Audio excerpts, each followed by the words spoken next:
కర్నూలు నగరంలోని శ్రీరామచంద్రయ్య రైస్ మిల్లో పనిచేస్తున్న కార్మికులకు సిఐటియు చొరవతో 13 లక్షల రూపాయలు నష్టపరిహారం ఇప్పించడం జరిగిందని highland rice mill workers union అధ్యక్షులు గౌస్ దేశాయ్ ఒక ప్రకటనలో తెలిపారు.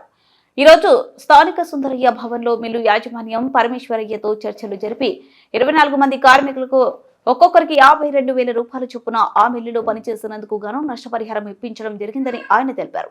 ఈ సందర్భంగా ఆయన మాట్లాడుతూ కార్మికులు ఎన్ని రోజులు మిల్లు పనిచేసినందుకు యాజమాన్యంతో చర్చించి 52,000 రూపాయలు ఇచ్చేలాగా చేయడం జరిగిందని అంగీకరించిన యాజమాన్యానికి ఆయన ధన్యవాదాలు తెలియజేశారు. అలాగే కార్మికులు వచ్చిన ఈ డబ్బులను తమ కుటుంబాల కోసం సద్వినియోగం చేసుకోవాలని తెలిపారు. ఈ కార్యక్రమంలో iron rice mill union general secretary Saibaba, CITU జిల్లా అధ్యక్షులు టిఎస్ రాధాకృష్ణ, మిల్లు మేస్త్రి ఏసన్న, మిల్లు యాజమాని పరమేశ్వరయ్య తదితరులు పాల్గొన్నారు.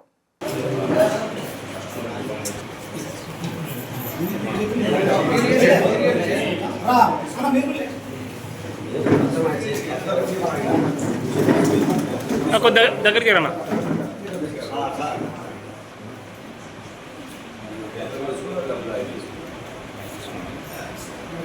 Okay sir,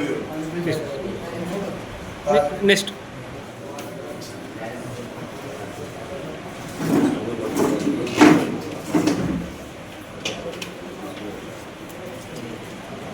okay sir.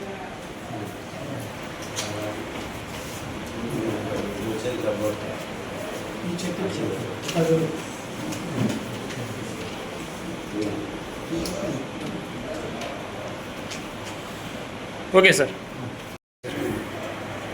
ఈరోజు కర్నూలు నగరంలో ఉన్న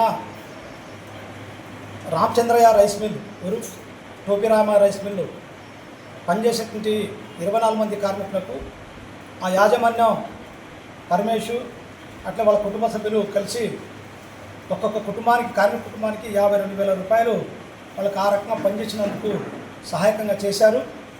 వాళ్ళకు సిఐటియు జిల్లా కమిటీ వైపు నుంచి, నగర కమిటీ వైపు నుంచి ప్రత్యేకంగా నేను ధన్యవాదాలు, అభినందనలు తెలియజేస్తా ఉన్నా. అట్లా కార్మికులు కూడా ఈ తీసుకున్నటువంటి డబ్బుని సద్వినియోగం చేసుకుని మన మహిళలకు సంబంధించి గవర్నమెంట్ కూడా మాట ఇచ్చారు. దాని తర్వాత ఆ మాట పూర్వంగానే ఈరోజు అంతా ఒక కుటుంబానికి సాయం చేయడం మాట ఇచ్చినారు. 52,000. ఎన్ని కుటుంబాలు సార్? 24. మీ కుటుంబం సార్? నా పేరు గాండ్లపల్లి.